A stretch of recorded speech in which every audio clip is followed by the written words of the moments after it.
All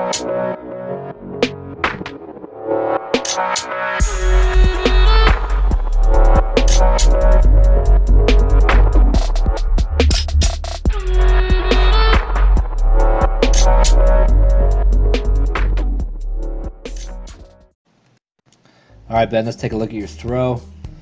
You are a solid discus thrower, lean and fast. So good work getting to where you're at. As I look at your throw, I guess kind of two things stand out to me.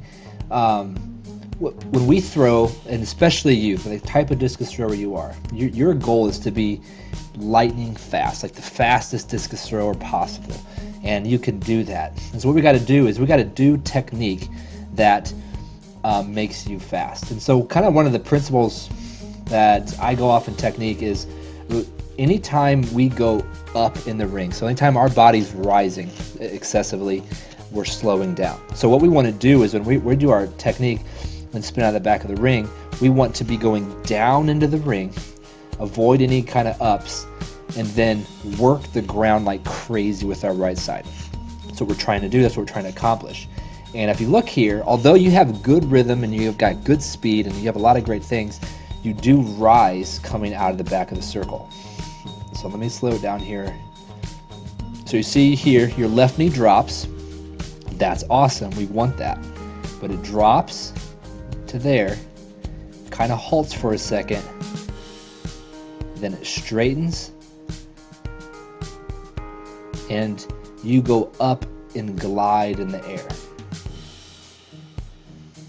You see that?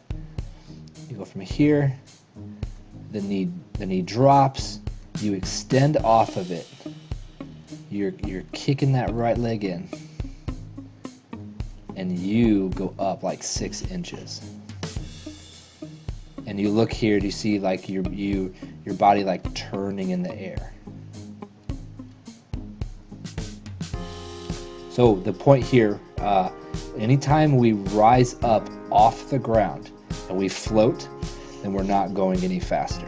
What we've got to do is minimize float time. Speed of the discus, speed of our technique is related to how fast the left foot comes off the ground and then how fast it makes contact again. So that's what you want to do when you're working your technique and you're working on your speed. You want to concentrate on how fast is my left foot coming off and how fast is that left foot coming back down. And that's the way we want to do that. So what I'm going to propose to you now is so your back of the ring is awesome.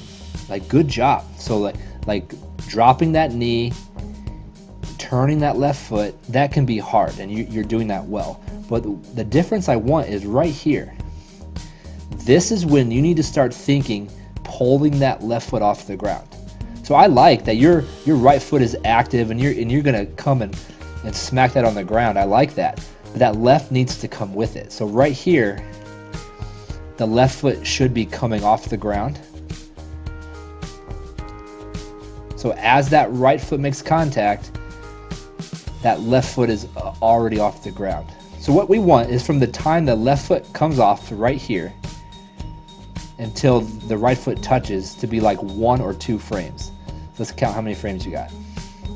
So you got 1, 2, 3, 4, 5. I'm going to say 5 frames when you're in the air.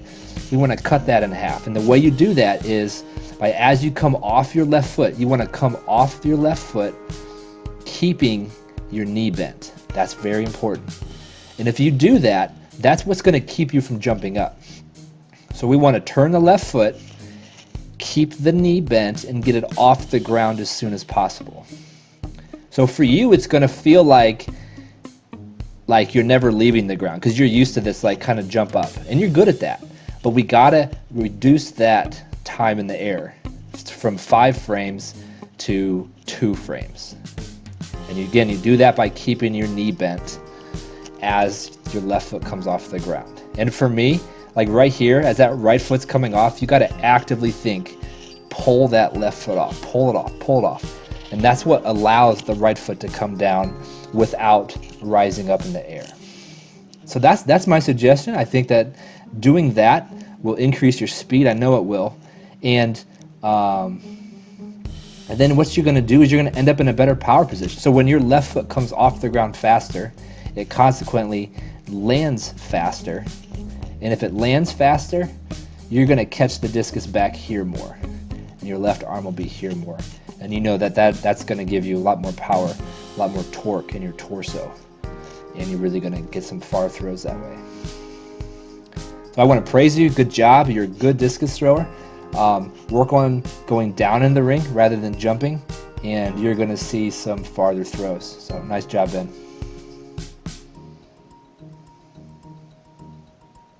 Oh yeah.